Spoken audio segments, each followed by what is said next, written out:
Welcome to the Sent from Disneyland podcast. Here age relives fond memories of the past. If it's your first time joining us, welcome. On this episode, we'll take a journey into the past and explore Disneyland and Disneyland history with mementos, snapshots, and postcards sent from Disneyland from 1955 to the present. Today, I'm starting off by thanking my patrons from patreon.com. You can join and receive mail from my desk or from my Disneyland trips. Special thanks to Random Olive, the first patron to this podcast, and to the e-ticket patrons Tania, Eric Daniels, Joe Gamble, Scott Booker, Monica Seitz Vega, Russ Romano, Michael and Christina Cross, Scott Cagle, and Sheila Harry. C-ticket patrons Serious Inquiries Only, Debbie Weinstein, Jennifer Schneep, Grace Coate, Ben and Noel Bruning, Patty Wolin, Angela Reynolds, and Aaron Moran. B-ticket patrons Jeff and Paige Orton, and Joshua, and Exorable Tosh Bell. And the A-ticket patrons Elise Sharp, Zealot Infinity, Alexis Robles, Maggie and Henry Byers, the Disney Rewind podcast, Angel DeBlois, and the All Aboard podcast. You can also sign up for my new newsletter for a chance to get some postcards delivered by the USPS to your mailbox.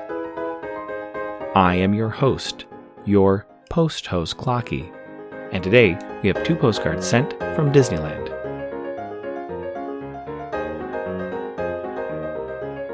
The front of our first postcard has Snow White and the 7 Dwarfs standing next to the base of the Matterhorn. Above the characters it reads, Snow White and Friends, and below, Visit Disneyland. On the back it reads, Snow White and the 7 Dwarfs leave their home in the forest and their work in their diamond mine to visit Disneyland. It's postmarked May 1st, 1963, with an Alhambra Visit Your Public School During Public School cancel and a 5-cent Washington postage stamp, Scott number 1213. I assume they visited the park on Wednesday, May 1st, 1963, when park hours were from 10 a.m. to 6 p.m. The weather was a high of 74 and a low of 52. Park attendance that day was 7,425. It's addressed to Miss Claire Harris of Marysville, California. It reads, Dear Claire, we really loved your verses about the ball game, and your printing is beautiful. Thank you, dear, for writing to us and sending along the lovely picture of you, which I shall carry in my billfold. I am sure you're excited about your trip. Have a wonderful time. We'll be thinking of you lots. Love, Aunt Debbie and Uncle Jack. As I mentioned in last week's episode, these next few episodes are from a stack of postcards I purchased at an antique store, and all of the postcards are to or from the same family. I've changed the names to keep the anonymity of the family, as there could be too many details, but this is a fun series of watching Disneyland grow through the 1960s and 1970s. While reviewing specifics about this postcard, I noticed that in May of 1963, lockers were added near the park. Looking at the 1950s maps of the park, they mention locker services. The first mention of locker services is in the 1958 map, which reads, Beckons Locker Services, facilities for checking baggage in Town Square next to the fire station. In 1963, Global Van Lines added lockers outside of the park for guests to leave items before entering the park. Looking at my 1966 map, Global Van Lines also sponsored the locker services in the park as well. The park lockers were located next to the Emporium and were also next to the Lost and Found. The lockers moved in the early 90s to their current location, next to the Market House at the end of East Center Street. In 1990, lockers were also added to Fantasyland near the Fantasyland Theater and Railroad Station. The Fantasyland Theater lockers were removed around 2004, likely to add more seating for the theater and the Troubadour Tavern.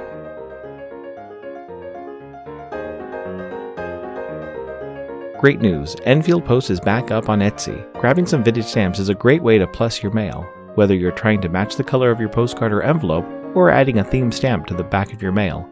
Be sure to check out Enfield Post. You can head over to enfieldpost.com and explore all the different vintage stamps you can use on your next card or letter. That's ENFIELDPOST on Instagram and enfieldpost.com for your wedding and vintage postage needs. Enfield Post is the official postage stamp sponsor of the Sent from Disneyland podcast.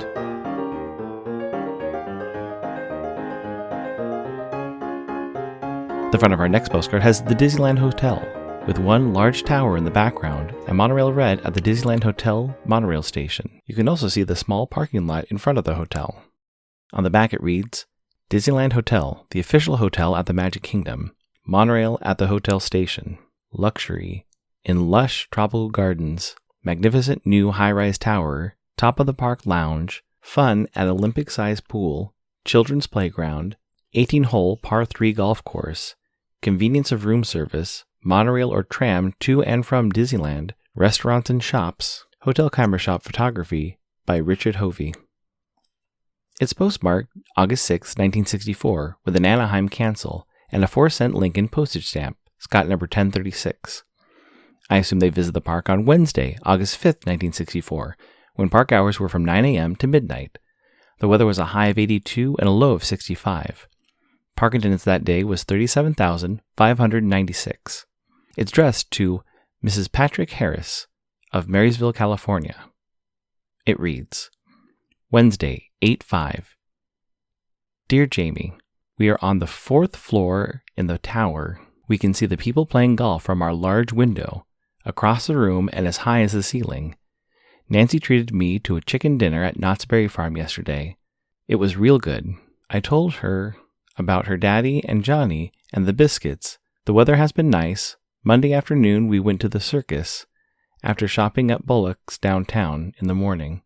Lots of love. Thanks for letting Nancy come. Mom. Looking at this postcard and the history of the Disneyland Hotel in the mid-60s is fascinating. The postcard shows the first tower of the Disneyland Hotel.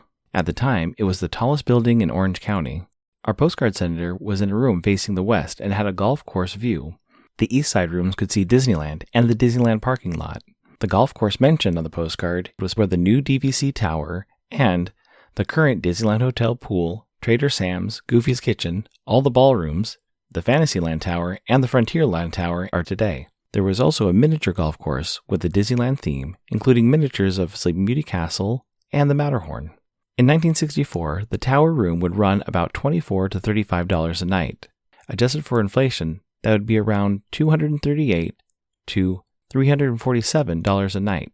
I looked up what that would cost a night on August 5th, 2024, 60 years later, and found a standard view room for about $673 per night, although a room with the same view as our center would be a deluxe view room overlooking the pool and would run about $732 a night.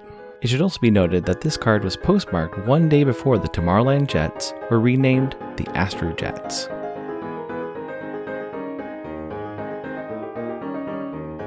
This incoming postcard is sponsored by the Art Throwdown. Art Throwdown, or ATD, is an online craft hour on Instagram, starting at 9 p.m. Eastern, 6 Pacific. Be sure to check out Monday's ATD, which is usually hosted by paper artist Russ Romano. I've seen many amazing art projects, learned about awesome postmarks, postage stamp history, and a lot more on different episodes.